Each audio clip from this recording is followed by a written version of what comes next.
Hi everyone, welcome to digital ji के classes. तो CTET SST सामाजिक विज्ञान का हमारा ये टेस्ट है और ये ऐसे 60 क्वेश्चन हैं जो कि टफ़ है और यहाँ से आपको प्रश्न देखने को मिलेगा।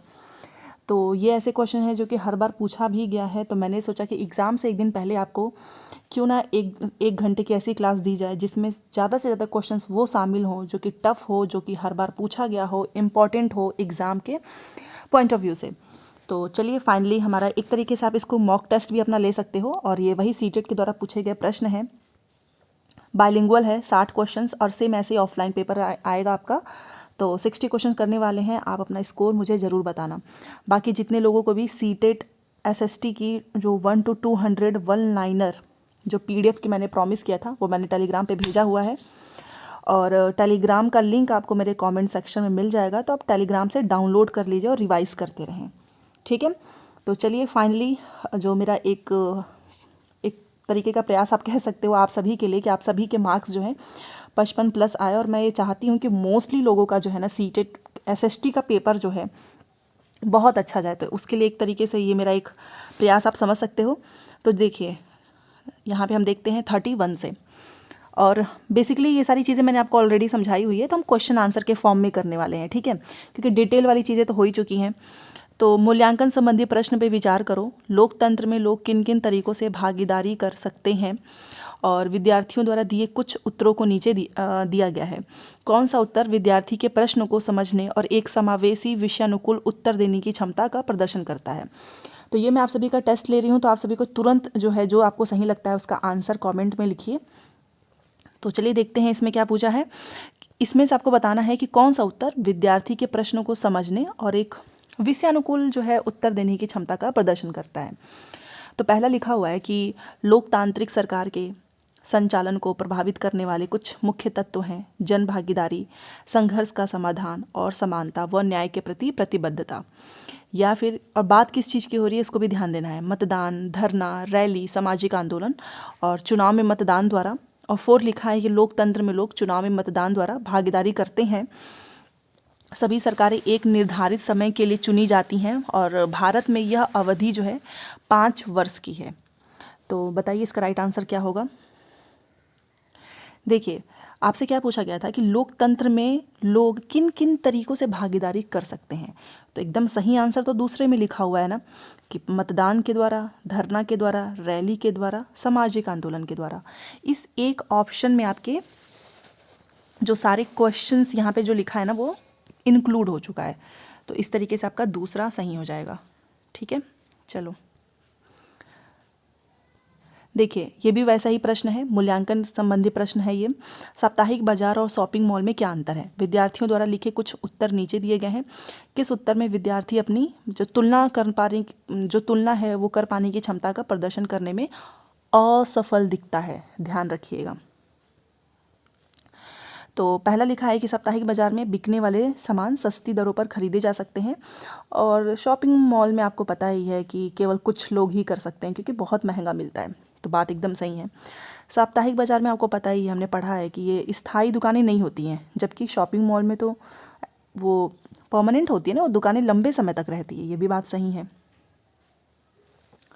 साप्ताहिक बाजार ग्रामीण व शहरी दोनों क्षेत्रों में लगते हैं, बल्कि शॉपिंग मॉल गांव में थोड़ी ना होता है, शहर में होता है। ये भी सही है। साप्ताहिक बाजार वैसे बाजार होते हैं जो सप्ताह के किसी निश्चित दिन लगते हैं, जबकि शॉपिंग मॉल बहुमंजिला इमारतें होती हैं जिनमें भिन्न भिन्न मंजिलों पर दुकानें होती हैं।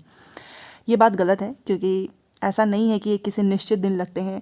कहीं पे मंगलवार को लगता है, बुधवार को लगता है, सोमवार को लगता है, और ज़रूरी नहीं है कि आपका शॉपिंग मॉल भी बहुमंजिला हो, ठीक है। तो ये वाला स्टेटमेंट इसमें गलत। एक तरीके से देखा जाए तो शॉपिंग मॉल के लिए तो फिर भी ठीक है, बट इसने जो यहाँ पर लिखा है ना, ये देखिए कि निश्चित दिन, ये इसको गलत कर दिया, क्योंकि निश्चित दिन तो होता ही नहीं, कोई फिक्स्ड डे नहीं होता है। तो असफल तो यही है। तो इस वाले क्वेश्चन का आंसर 4 है, असफल, ठीक है। चलो 33। कक्षा 6 के कुछ विद्यार्थी प्रश्न करते हैं कि यदि पृथ्वी सपाट नहीं है तो मानचित्र सब कुछ कैसे सपाट दिखता है। तो इसको संबोधित करने का सबसे बेस्ट जो है वे कौन सा है वो आपको बताना है। तो देखो इसने बोला है कि देखो ग्लोब आपको पता ही है, बट इसने बोला कि यार अगर पृथ्वी हमारा सपाट नहीं है, ठीक है, ये हमारा सपाट नहीं, तो फिर हम मानचित्र पे सब कुछ सपाट कैसे ऐसे देख लेते हैं। तो इसका सबसे बढ़िया है सजीवता के साथ यह दिखाना कि कैसे मानचित्र और ग्लोब हमारी पृथ्वी से मिलते जुलते हैं। मतलब आप उनको एनिमेशन के थ्रू दिखाइए ना, क्योंकि अगर आप यहाँ पर देखो लिखा भी हुआ, अगर आप उनको एनिमेशन के थ्रू दिखाओगे तो बच्चे बहुत अच्छे से सीखेंगे, वहाँ पे उनको डायरेक्टली सीखने को मिलेगा। केवल मानचित्र दिखा देने से, कारण पता करने, इसमें कौन सा कारण पता करना है, या केवल ग्लोब दिखाने से नहीं होगा। तो इसका राइट आंसर फर्स्ट है। चलो एजर्शन रीज़न देखो। सामाजिक विज्ञान का कला के साथ परस्पर जो है एक स्ट्रॉन्ग कोरिलेशन है, एकदम सही है, क्योंकि चित्रकलाएं, मूर्ति कलाएं, प्रागैतिहासिक शिल्प कृतियाँ इत्यादि सामाजिक विज्ञान की कई शाखाओं के साक्ष्य प्रमाण को निरूपित करते हैं। तो ए और आर दोनों सही हैं तथा आर ए की सही व्याख्या है, तो पहला हो जाएगा।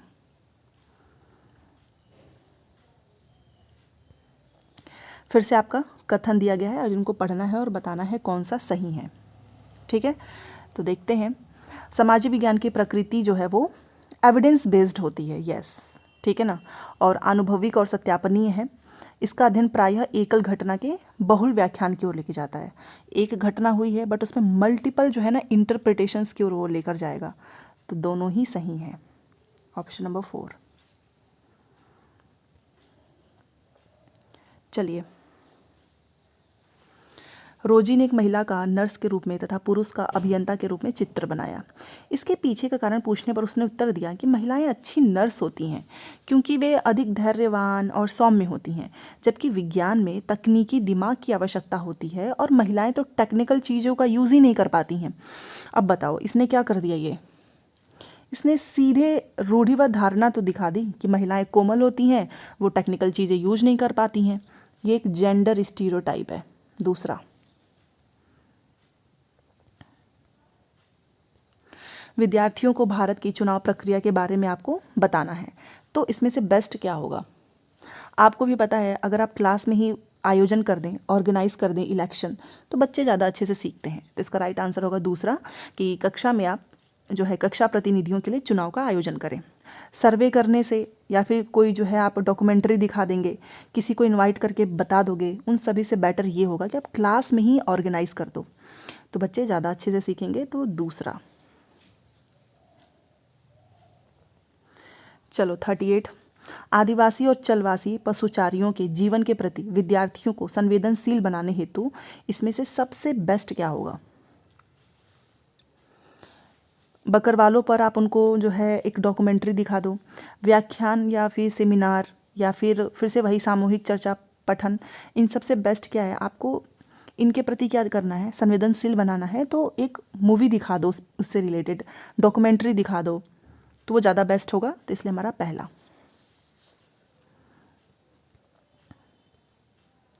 39 देखिए,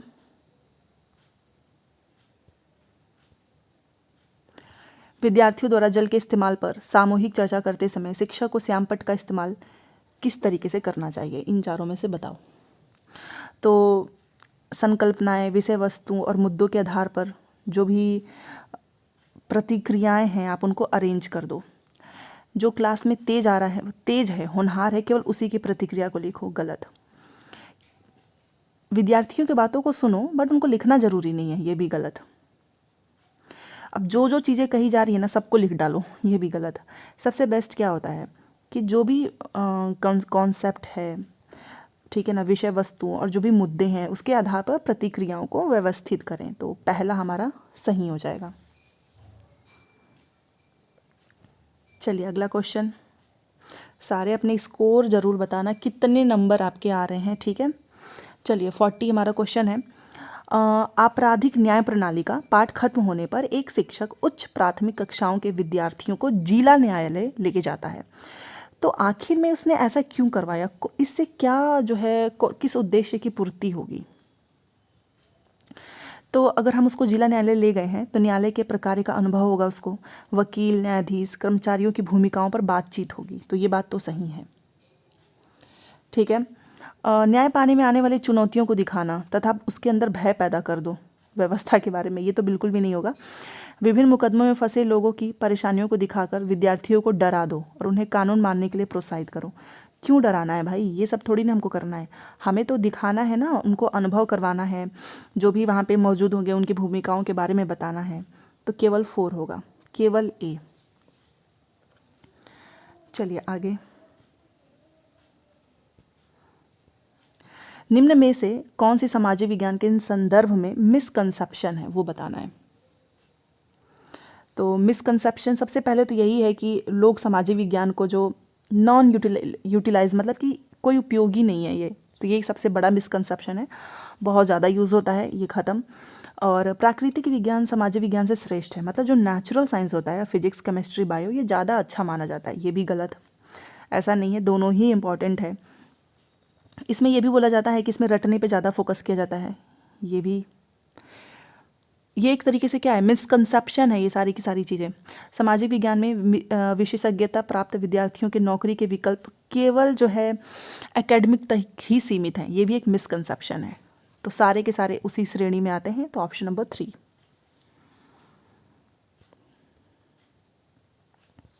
चलिए 42 देखिए। उष्णकटिबंध की संकल्पना को समझने के लिए एक बच्चे को निम्न संकल्पनाओं ए से डी में से किनकी प्राथमिक जानकारी होनी चाहिए, मतलब पहले इसमें से ना किसकी जानकारी होनी चाहिए अगर उसको टॉरिड जोन के बारे में समझना है तो। बहुत अच्छा क्वेश्चन है ये। तो ग्लोब और इंसुलेशन लैटिट्यूड्स इसके बारे में उसको जानकारी प्राथमिक होनी चाहिए, देशांतर के बारे में नहीं। तो बी सी डी हमारा दूसरा हो जाएगा। चलिए 43 देखिए।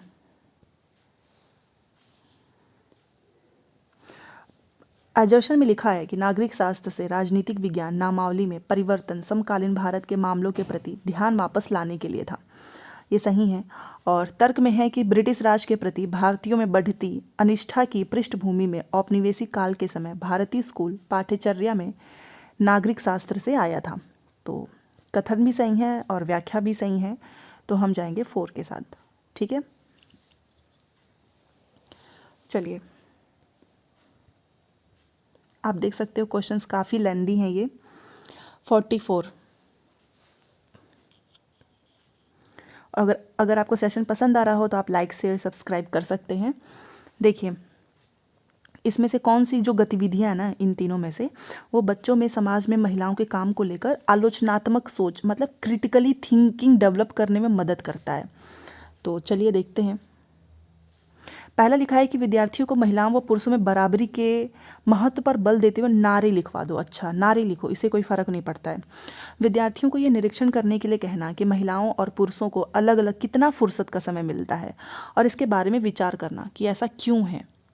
जो महिला घर अगर वो जॉब करती है तो वो बाहर का काम तो करेगी ही और घर का काम भी करना पड़ता है उसको, बट एक पुरुष अगर जॉब करके आएगा तो उसको बाहर का ही काम करना है, वो घर का काम आकर नहीं करेगा। तो फुर्सत किसके पास ज़्यादा है, तो ये तो सही चीज़ है। विद्यार्थियों को छात्राओं के विद्यालयों में उपस्थिति संबंधित आंकड़ों को दिखाना और इसका उनके नौकरी पाने के अवसरों पर पड़ने वाले प्रभाव के बारे में चर्चा करने के लिए कहना, ये भी है। क्योंकि अगर आप जानते हो कि अगर कोई घर ऐसा है जहाँ पर पैसे की प्रॉब्लम है, बहुत सारी चीज़ें हैं, और उस घर में एक बॉय है एक गर्ल है, मतलब एक लड़का है एक लड़की है, कई बार आपने देखा होगा, तो वो लड़की जो है कुछ समय बाद जो है स्कूल जाना बंद कर देती है क्योंकि उसको घर के काम करने पड़ते हैं, वही घर का पूरा किचन का काम, सबके लिए खाना बनाना, और घर वालों को लगता है कि चलो ठीक है पैसे की प्रॉब्लम है तो लड़के को ही पढ़ाना ज़्यादा ज़रूरी है। और कम इस उल्टा भी हो सकता है, क्योंकि हम एक ऐसा नहीं है कि हम इसको पूरा ही एक वो करके देखें, जैसे कुछ लोग बोलने लगेंगे ना कि नहीं ऐसा नहीं है, बॉयज़ को भी करना पड़ता है, तो वो कुछ अपवाद होते हैं, बट मेजॉरिटी तो ज़्यादा यही होती है कि गर्ल्स की उपस्थिति उतनी नहीं मिलती है। तो एक तरीके से ये क्रिटिकली थिंकिंग डेवलप करने में मदद करेगा। तो बी एंड सी तीसरा। ये देखो भाई साहब, ये तो क्वेश्चन इतना बड़ा है, तभी तो मैं बोलती हूँ कि कई बार ऐसा होगा ना कि समझ ही नहीं आएगा कि पूछा क्या था, यही पढ़ने में पूरा समय चला जाता है। तो ऐसे क्वेश्चंस को आपको ध्यान से करना है। चलिए देखते हैं। शासन व्यवस्था, गवर्नमेंट शासन व्यवस्था के विषय पर कक्षा लेते समय विद्यार्थियों में सामाजिक जागरूकता और आलोचनात्मक मतलब क्रिटिकली जो स्किल है दोनों विकसित करने के लिए इसमें से आप कौन सा प्रश्न पूछेंगे बच्चों से? तो पहला लिखा हुआ है कि राजतंत्र और लोकतांत्रिक सरकार के बीच 3 अंतर बताओ। तो ये कौन सा क्रिटिकली इसमें बच्चा सोचेगा ही नहीं, ना ही इसकी क्या विशेषताएं हैं। हमने देखा कि महामारी के दौरान स्वास्थ्य व्यवस्था का बोझ चिकित्सक और अगुआ स्वास्थ्य कर्मियों पर ज़्यादा पड़ा था। क्या आपके विचार में बेहतर सेवा शर्तों की मांग को लेकर सरकार के समक्ष उनका प्रदर्शन करना जायज़ है? आप अपने उत्तर का समर्थन कारण के द्वारा लिखें। तो ये एकदम सही है, ये होगा ही। चलो नेक्स्ट भी देख लेते हैं। आपने यह देखा कि वर्षा ऋतु में जब भी बारिश होती है तो पानी जम जाता है और पड़ोसी के साथ मिलकर हम इसका समाधान निकाल सकते हैं, फैसला करते हैं। तो स्थानीय राज्य केंद्र में किस स्तर की शासन व्यवस्था के पास आप शिकायत करेंगे? तो ये नहीं होगा, हमारा राइट आंसर होगा, क्योंकि हम बात कर रहे हैं ना गवर्नमेंट की शासन व्यवस्था की, इसलिए हमारा तीसरा होगा। चलिए अगला क्वेश्चन देखते हैं।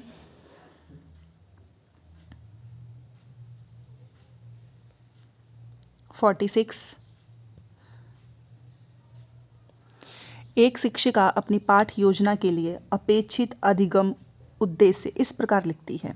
विद्यार्थी साप्ताहिक बाजार की तुलना शॉपिंग कॉम्प्लेक्स के साथ करने में सक्षम होंगे। इस उद्देश्य के लिए विद्यार्थियों को अपना क्या प्रदर्शित करने की आवश्यकता होगी? अनुप्रयोग, समझ, विश्लेषण, ज्ञान। और आप भी जानते हो कि सबसे बेस्ट ऑप्शन होगा इसमें से विश्लेषण।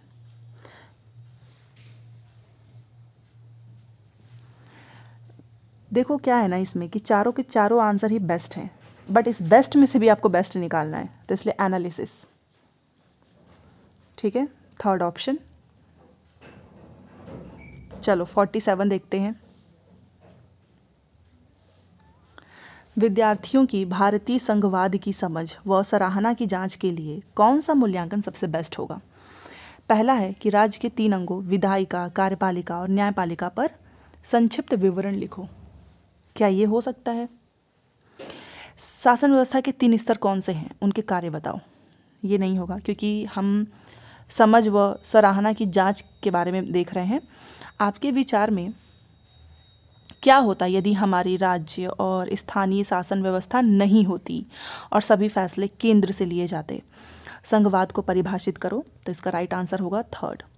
ठीक है ना, क्योंकि भारतीय संघवाद की समझ व सराहना की जांच हम इस तरीके के प्रश्न से कर सकते हैं। बच्चों का मूल्यांकन वाला प्रश्न सबसे बेस्ट है हमारा थर्ड। आगे बढ़ते हैं अब नेक्स्ट क्वेश्चन पे। मूल्यांकन संबंधी इन प्रश्नों पर विचार करो। एक लोकतांत्रिक देश को संविधान की जरूरत क्यों होती है? तो इसमें से कौन सा उत्तर दर्शाता है कि विद्यार्थी ने प्रश्न को समझा नहीं है? इस पे फोकस करना है। ठीक है, इस तरीके के क्वेश्चंस बनेंगे आप लोगों के लिए। तो चलो देखते हैं इसका राइट आंसर हमारा क्या हो सकता है 48 का। पहला लिखा हुआ है कि विद्यार्थी सी, बी, डी, ए। संविधान यह सुनिश्चित करता है कि कोई प्रबल समूह अशक्त समूहों पर अपनी शक्ति का प्रयोग ना करे। तो ये तो समझ लिया है उसने, ये तो नहीं हो सकता है। उसके बाद से देखते हैं, संविधान हमें एक नियमावली देता है जिसके आधार पर एक देश का शासन किया जाता है। अच्छा, ये नहीं हो सकता है। संविधान में वे नियम समाविष्ट हैं जो सुनिश्चित करते हैं कि जो माइनॉरिटी है ना वो किसी चीज़ से वर्जित ना हो। तो ये बात भी सही है। संविधान उन नियमों को पेश करता है जो हमारे राजनीतिक नेताओं द्वारा सत्ता के दुरुपयोग से रक्षा करते हैं। तो ये भी है। तो कौन सा होगा इसका राइट आंसर? तो 48 का आपका दूसरा होगा। इससे लगेगा कि विद्यार्थी ने प्रश्न को नहीं समझा है। ठीक है, चलो देखिए यहाँ पे एजर्शन एंड रीज़न दिया गया है 49 में। इसमें लिखा हुआ है कि विद्यार्थियों को चित्रों के द्वारा दुनिया के अलग अलग क्षेत्रों की भिन्न भिन्न प्रकार की वनस्पतियों के बारे में समझाने हेतु हमको स्क्रैप बुक एक बहुत अच्छा तरीका है। यस, ये सही है। जो स्क्रैप बुक होता है ना, इसका मूल्यांकन उसमें इस्तेमाल जो सामग्री है उसके आधार पर करते हैं, बिल्कुल भी नहीं। उसके आधार पर नहीं करना चाहिए कि आपने क्या क्या रंगीन चीज़ें, कितने कलर यूज़ किए हैं, क्या क्या आपने चिपकाया है, उस पर हमको नहीं करना चाहिए। और इसमें लिखा है कि उसी पर करना चाहिए, तो इसलिए आर गलत है, ए सही है पहला। चलिए अगला देखते हैं। विद्यार्थियों के तथ्यात्मक ज्ञान की जांच के लिए, मतलब आपको चेक करना है कि बच्चों ने कितना रटा है, तो उसके लिए आपको किस तरीके के प्रश्न हमको पूछना चाहिए।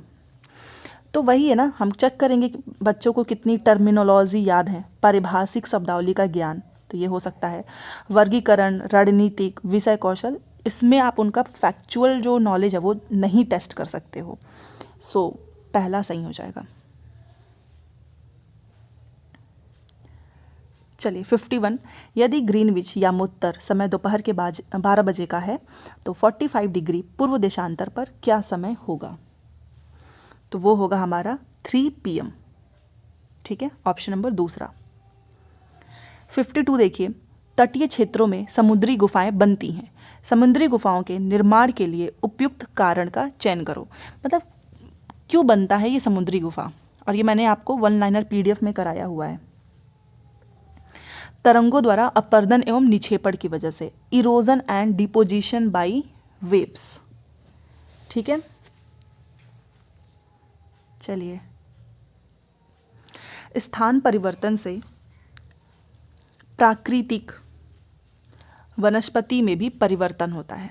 सदाबहार वृक्ष भूमध्यवर्ती प्रदेश के समीप ही क्यों उगते हैं, इसका रीज़न बताओ। तो इसका एक ही रीज़न है, क्योंकि यहाँ पे भारी वर्षा और उच्च तापमान होता है, heavy rainfall and high temperature, इसीलिए भूमध्यवर्ती प्रदेश के पास उगता है। ठीक है, तो इसका दूसरा। चलो 54 देखो, जो अक्षांश होते हैं, लैटिट्यूड, अक्षांश के बारे में सही कथन बताओ, लैटिट्यूड्स के बारे में। तो आपको भी पता है कि जो अक्षांश होता है वो मकर रेखा दक्षिणी गोलार्ध से होकर गुजरती है। ठीक है, तो इसका हमारा राइट आंसर दूसरा हो जाएगा, क्योंकि यही सही है, बाकी ये गलत है। इसमें जो लिखा है कि उत्तरी ध्रुव वृत्त विषुवत रेखा के उत्तर में स्थित है, या फिर दक्षिणी जो है दक्षिण में स्थित है, कर्क रेखा दक्षिणी गोलार्ध में नहीं। कर्क रेखा तो आपको भी पता है ये हमारा ग्लोब है, ठीक है ना। कर्क रेखा यहाँ पे उत्तरी गोलार्ध में होता है, और मकर रेखा जो है आपका दक्षिणी, ये रहा हमारा मकर रेखा। मकर रेखा हमारा दक्षिणी गोलार्ध में होता है, इसलिए हमारा दूसरा सही हो जाएगा।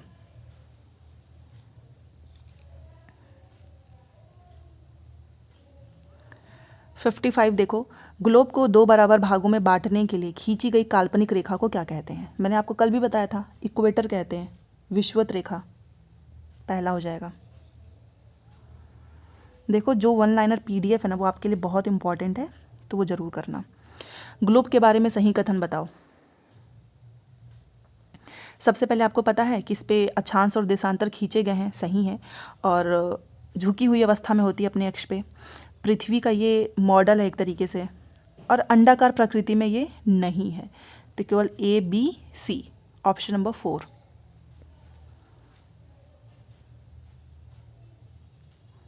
चलो अगला क्वेश्चन, समताप मंडल की परिस्थितियाँ हवाई जहाज उड़ाने के लिए आदर्श होती हैं, क्यों? क्योंकि यहाँ पर बादल और मौसम संबंधी घटनाएं नहीं होती हैं, कल भी मैंने आपको बताया था।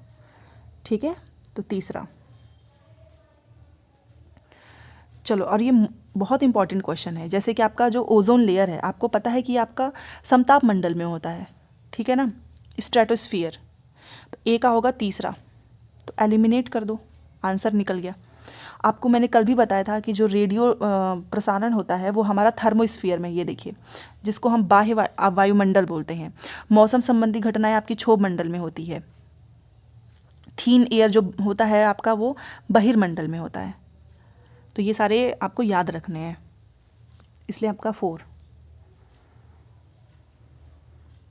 चलो, और ये जो क्वेश्चन है ना, ये आपका पहले, ये जितने भी क्वेश्चन हैं इतनी बार पूछे गए हैं, क्योंकि जब मैं आप लोगों के लिए जब मैं आप लोगों के लिए 200 1 लाइनर PDF तैयार कर रही थी ना, मुझे सेम एक questions mostly previous year questions में मिल रहे थे, इसलिए मैं आपको कह सकती हूँ कि जो भी PYQ करेगा उसको बहुत फ़ायदा होने वाला है। कल देखो ये क्वेश्चन मैंने बताया था कि गल्फ स्ट्रीम गर्म महासागरीय जलधारा है, क्यों? बताओ, ये कल हम लोगों ने किया था डिस्कस। क्योंकि आपको पता है ना, ये भूमध्य रेखा से के निकट उत्पन्न होती है, ये हमारा इक्वेटर यहाँ पे गर्म होता है, और यहीं से जो है ये उत्पन्न होती है।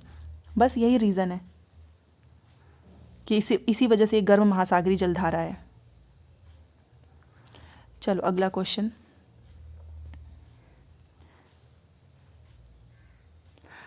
और हमने अभी तक 30 क्वेश्चन कर लिए, और वो भी 22 मिनट में। ये हमारे कृषि के प्रकार हैं और ये प्रदेश है, मतलब कौन से कृषि कहाँ पर होते हैं ये आपको बताना है। ठीक है, तो आपको पता है कि जो हमारा शिफ्टिंग कल्टीवेशन है, जो हमारी स्थानांतरित कृषि है, वो हमारा जो है सघन वन वाले क्षेत्र में होता है, थिकली फॉरेस्टेड एरिया में।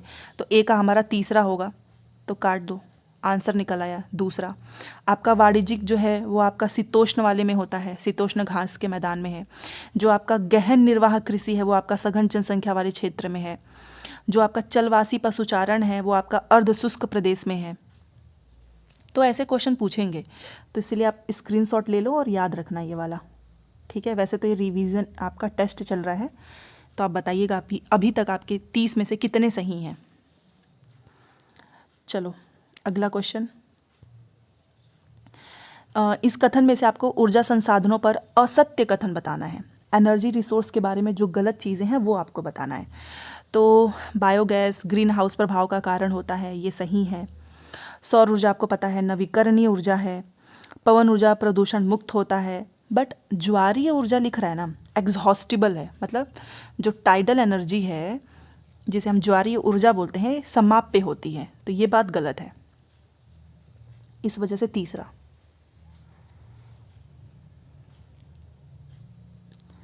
निम्न में से यातायात का कौन सा साधन अधिक दूरी में भारी एवं बड़े आकार वाले सामानों को ढोने के लिए सबसे सस्ता है? सभी को पता है जल मार्ग सबसे सस्ता है इसमें से, रेल मार्ग, वायु मार्ग, सड़क मार्ग से।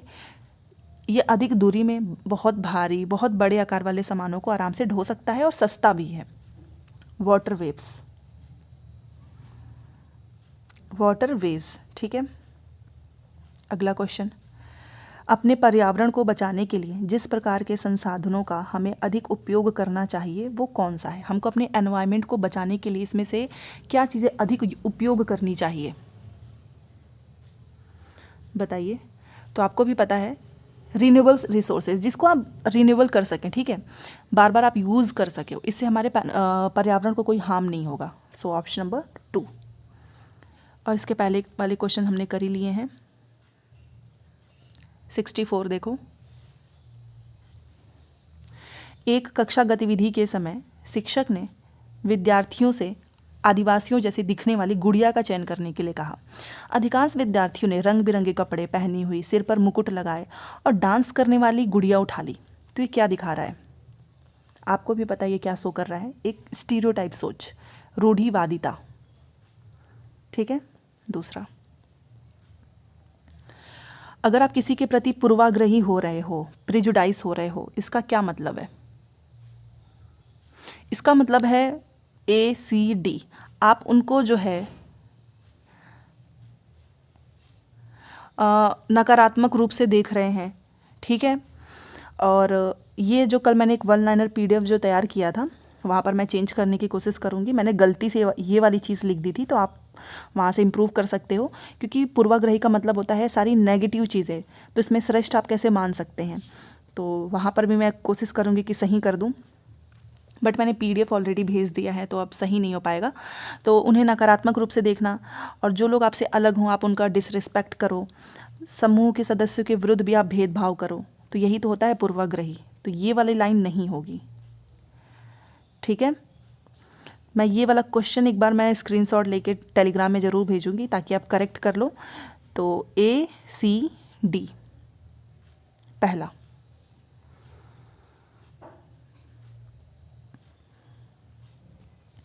चलो 66 देखिए, इनको पढ़ो और सही विकल्प का चुनाव करो। संघीय व्यवस्था भारत में सांस्कृतिक विविधताओं की आवश्यकताओं तथा मांगों का पालन करती है। ठीक है, और यह देश में अभिशासन के मतलब जो मल्टीपल्स लेवल है ना उसको स्थापित करती है। तो ये भी सही है, ये भी सही है, व्याख्या भी सही है। हम जाएंगे 4 के साथ।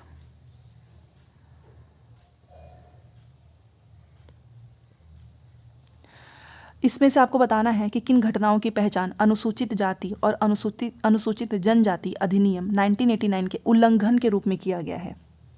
ध्यान दीजिएगा, उल्लंघन के रूप में। तो ऊंची जाति के लोगों द्वारा अनुसूचित जाति के लोगों के विरुद्ध हिंसा, यस ये है। अनुसूचित जाति समुदाय के सदस्य को आपत्तिजनक पदार्थ खाने के लिए बाध्य करना, ये भी है उल्लंघन के रूप में। गैर आदिवासी लकड़ी व्यापारियों को जनजातीय भूमि के दोहन की अनुमति देना, ये भी है। अनुसूचित जाति समुदाय के सदस्य से विवाह करना, ये तो अच्छी चीज़ है, बट ये कोई उल्लंघन तो है नहीं। तो ए, बी, सी, ऑप्शन नंबर 4।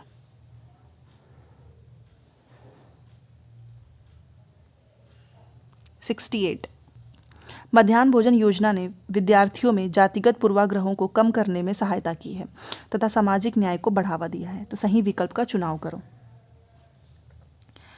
तो सभी जातियों के बच्चे साथ साथ खाते हैं, सही है। कई स्थानों में दलित महिलाओं को खाना पकाने के लिए रखा गया है, ये भी सही है। स्कूल में गरीब बच्चों का प्रवेश लेना कई गुना बढ़ गया है, ये भी सही है। और स्कूल छोड़ने की दर में कमी भी आई है। तो सारे ऑप्शन सही हैं। तीसरा, चलिए आगे बढ़ते हैं। 69 इसमें से कौन से प्रावधान भारतीय न्यायिक व्यवस्था की स्वतंत्रता को सुनिश्चित करता है? पहला लिखा है कि न्यायाधीशों की नियुक्ति की प्रक्रिया में विधायिका शामिल नहीं होती है। यस, ये बात तो है, सभी को पता है ये तो। न्यायाधीशों का निश्चित कार्यकाल होता है। यस। और न्यायाधीशों के आचरण की संसद चर्चा नहीं कर सकती है, ये भी सही है। सर्वोच्च न्यायालय के मुख्य न्यायाधीश को शपथ राष्ट्रपति दिलाते हैं, ये गलत है। तो स्वतंत्रता सुनिश्चित करते हैं 69 का 4। ठीक है। और ये ऐसे क्वेश्चंस हैं जो कि बार बार पूछा गया है। अगला क्वेश्चन,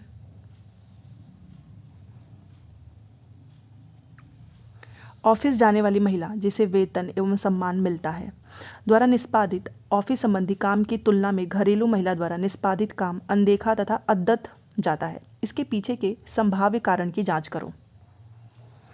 तो वही है devaluation of house hold work. ये मैंने कई बार बताया है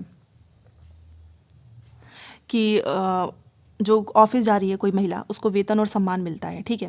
अब उसकी तुलना में घरेलू महिला से करो जिसके काम को अनदेखा करते हैं, वो पूरे दिन लगी होती है, फिर भी लोग उसके काम को रिस्पेक्ट नहीं देते हैं। इसका क्या रीज़न है? क्योंकि वो डिवैल्यू कर रहे हैं। Devaluation of house hold work, घर के काम की कोई रिस्पेक्ट नहीं है। So option number 4।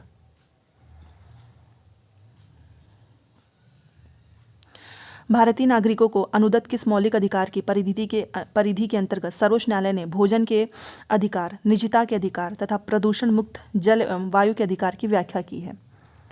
तो कौन सा आर्टिकल है? कल मैंने बताया भी था, आर्टिकल 21।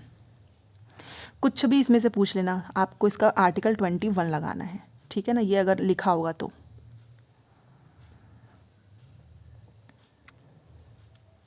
अगला क्वेश्चन,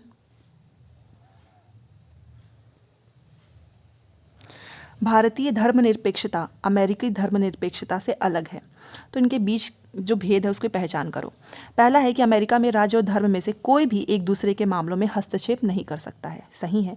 भारतीय संविधान में अल्पसंख्यकों के अधिकारों की सुरक्षा का प्रावधान है, चलो ये भी सही है। उसके बाद से देखो लिखा है कि अमेरिका और भारत दोनों ही राज्य के मामलों और इसमें पृथकीकरण बनाए रखते हैं, ये गलत है। अमेरिका में भारत के विपरीत राज्य धार्मिक सुधारों की अनुमति दे सकता है, ये भी गलत है। तो इसका राइट आंसर है A and B, option number 4। अगला क्वेश्चन, सभी व्यक्ति कानून की दृष्टि में समान है, इसका क्या मतलब है? इसका मतलब है कि सभी नागरिकों को अपने सामाजिक स्तर के अनपेक्ष समान कानून का पालन करना होगा, चाहे वो अमीर हो चाहे गरीब हो, कानून का पालन सभी को करना है। कानून की दृष्टि में किसी भी व्यक्ति के साथ उसके नस्ल, उसका धर्म, उसका जाति, जेंडर, इस पर आप भेदभाव नहीं कर सकते हो, ये भी सही है। और यहाँ पर लिख रहा है कि इनइक्वालिटीज़ तो है ही नहीं, भाई है, बहुत सारी है, अभी भी है, असमानताएं समाप्त नहीं हुई है, ये तो गलत हो गया। डी देखो, यह समस्त नागरिकों के लिए निष्पक्ष अवसर तथा गौरवमय जीवन सुनिश्चित करता है। तो कानून सभी के लिए समान है, तो ये भी सही है। ए बी डी पहला हो जाएगा। बट असमानताएं समाप्त हो गई हैं, ये बात गलत है। चलो मिलान करो, ये काम है और ये रोजगार के प्रकार हैं। अच्छा, ये ऑलरेडी मिलान है क्योंकि देखो लिखा है ना, सही सुमेलित आपको बताना है। राजमिस्त्री आपको पता है दिहाड़ी मजदूर होते हैं। घरेलू कामगार ये अनियमित मजदूर इनको बोलते हैं। और सब्जी विक्रेता आपको पता ही है, ये सेल्फ एम्प्लॉयड होते हैं, यहाँ पर भी आप देख सकते हो। बट जो दुकानदार में सुपरवाइजर है वो बिजनेस पर्सन कहाँ से हो गया, तो ये गलत है। तो ए बी सी। ठीक है, दूसरा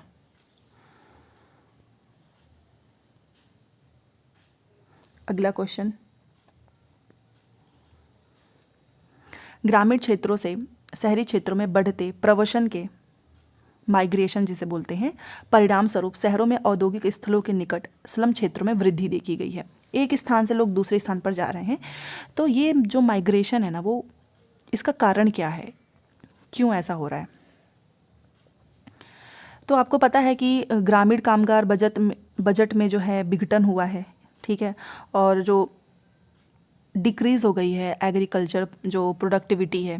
तो ये दो रीज़न है, B and C, option number 4। ठीक है, शहरी क्षेत्रों में जीवन के स्तर में जो है डेटरिएट हुआ है, ये तो गलत है। और ग्रामीण क्षेत्रों में आपको बहुत अच्छा कुशल कार्यबल की संख्या है बढ़ी है, ये भी गलत है। ऐसा तो कुछ है ही नहीं। माइग्रेशन का कारण यही दोनों है कि एक तो disruption of rural labour market और दूसरा एग्रीकल्चर प्रोडक्टिविटी जो है ना उसमें डिक्रीज वो हो गया है। सो बी एंड सी।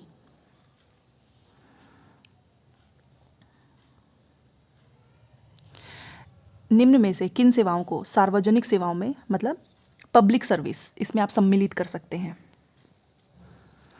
तो पब्लिक सर्विस हमारी पुलिस सेवाएं हो गई, हमारी न्यायिक सेवाएं हो गई, हमारा एजुकेशन सर्विस हो गया। कंस्ट्रक्शन का काम ये आपका कोई पब्लिक सर्विस नहीं है, ठीक है ना। बिल्डिंग बन रही है, घर बन रहे हैं, ये पब्लिक सेवाओं में नहीं आता है, पब्लिक सर्विस में। तो ए बी सी 4।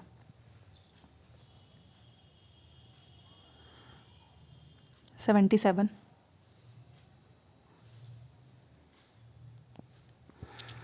1883 में इल्बर्ट बिल के लागू करने पर विरोध हुआ, क्यों? कल भी मैंने आपको बताया था, क्योंकि अंग्रेजों ने इस बिल का विरोध किया, क्योंकि अब भारतीय भी ब्रिटिश या यूरोपीय व्यक्तियों पर मुकदमा चला सकते थे। एंड बिल ने अंग्रेज और भारतीय न्यायाधीशों के बीच समानता स्थापित करने का प्रयास किया, इसीलिए इल्बर्ट बिल के लागू करने पर विरोध हुआ। समझ गए? तो केवल बी एंड सी, बाकी इन सब में तो कुछ गलत चीज़ लिखी है, तो गलत चीज़ पे ज़्यादा ध्यान ही नहीं देना है, आपको सही वाली चीज़ें याद रखनी है। चलो, स्वतंत्र भारत के संबंध में आपको विचार करना है। 2 कथन दिए गए हैं, सही कथन का चुनाव करना है। पहला लिखा है कि हमारा संविधान कानून की नज़र में सबको बराबर मानता है, लेकिन असल ज़िंदगी में आपने देखा होगा कि कुछ भारतीय औरों के मुकाबले ज़्यादा बराबर हैं। यस, रियल में तो यही होता है। भारतीय संविधान में तय किए गए आदर्शों को हम अभी तक साकार ही नहीं कर पाए हैं। जो चीज़ें लिखी है ना हमारे कॉन्स्टिट्यूशन में, अगर वो सच में फॉलो होने लगे तो सारी प्रॉब्लम ही ख़त्म हो जाए। तो आपको पता ही है, दोनों ही सही है, व्याख्या भी सही है। फर्स्ट,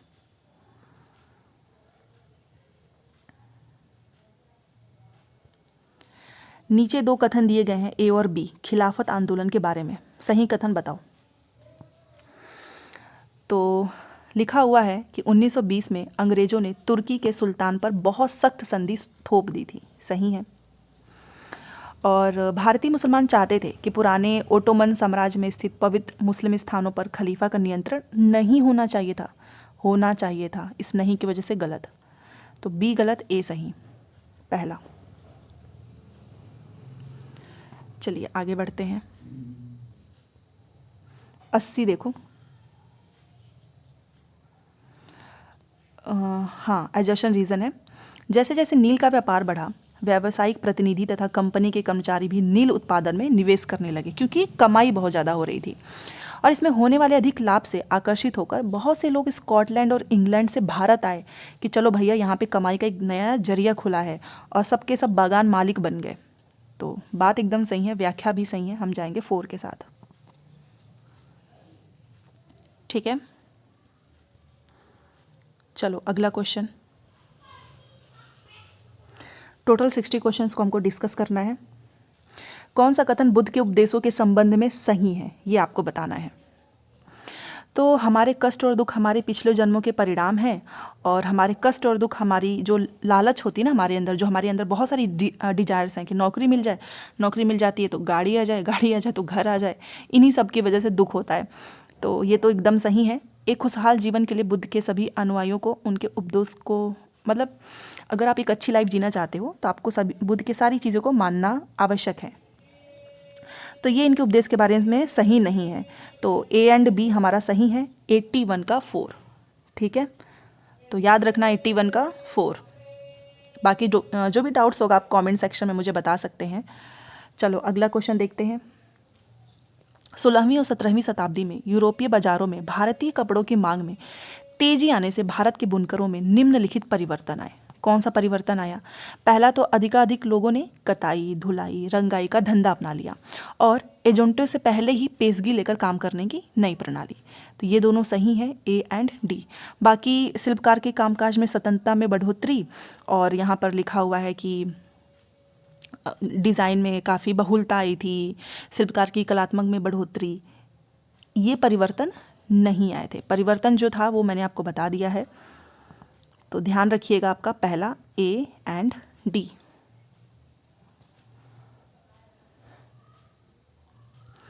एटी 83 देखिए। निम्न जातियों की दुर्दशा पर ज्योतिराव फुले की 1873 में आई किताब किसको समर्पित है? कई बार पूछा गया है, याद रखिएगा। अमेरिका गृह युद्ध में जो दास प्रथा था ना, उसको विरोध जो कर रहे थे कार्यकर्ताओं, उनको समर्पित है।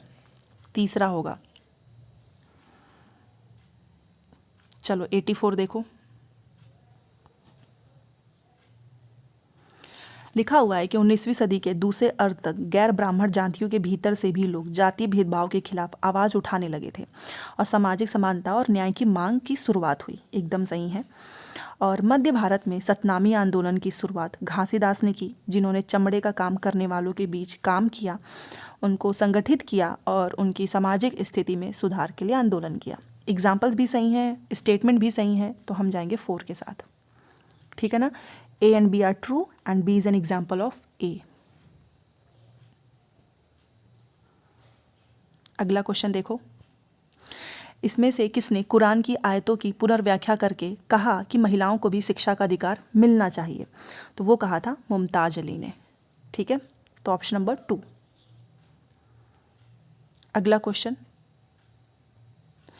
मध्यकाल में जनजातीय समूहों के बारे में हमें बहुत कम जानकारी है, क्योंकि वो लिखित दस्तावेज रखते ही नहीं थे। उनके पास कोई ज़्यादा हमको रिटन रिकॉर्ड नहीं मिला है उनके बारे में।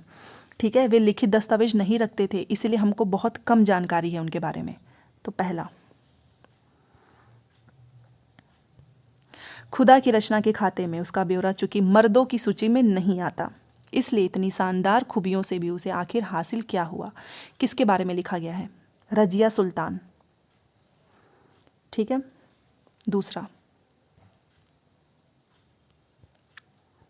अगला क्वेश्चन।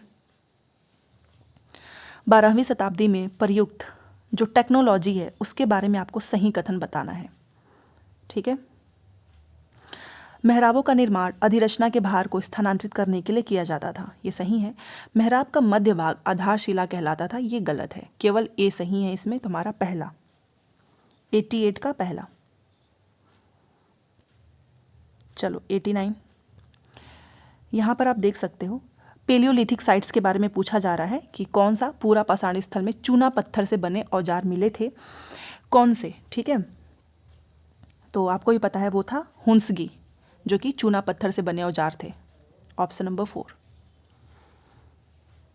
और ये हमारा लास्ट है, और मैंने आपके 60 क्वेश्चंस जो हैं करा दिए हैं, और 44 मिनट में आपके 60 क्वेश्चंस हो गए हैं। तो अगर आपको सच में हेल्प मिली हो तो प्लीज़ लाइक करके जाना। आप लोग लाइक करने में बहुत कंजूसी करते हो, इस एक मेहनत के लिए लाइक ज़रूर करना। और बाकी PDF आप टेलीग्राम से डाउनलोड कर लेना। निम्न में से कौन से महाजनपद के नियमित रूप से कर वसूलने के संदर्भ में सही नहीं है? गलत वाला बताना है। पहला लिखा है कि जो हंटर्स और जो गैदरर्स थे वो जंगल से प्राप्त वस्तुएं राजा को देनी होती थी, तो ये तो सही है। व्यापार में खरीदी व बेची जाने वाली वस्तुओं पर टैक्स लगाया जाता था, ये भी सही है। चरवाहों को जानवरों या उनके उत्पाद के रूप में कर देना पड़ता था, ये भी सही है। ज़्यादातर फसलों पर टैक्स उपज का आधा हिस्सा निर्धारित होता था, ये गलत है। और जो गलत है वही सही है, इसलिए हमारा हो जाएगा तीसरा आंसर। ठीक है, तो ये हमारे टोटल हो गए 60 क्वेश्चंस जो कि हमने कर लिया है। ठीक है। तो चलिए, बाकी जो भी डाउट्स होंगे आप कमेंट सेक्शन में बता देना, और भी कोई क्लास चाहिए होगी तो वो भी मुझे बताइएगा। मिलते हैं नेक्स्ट क्लास में। Thanks for watching.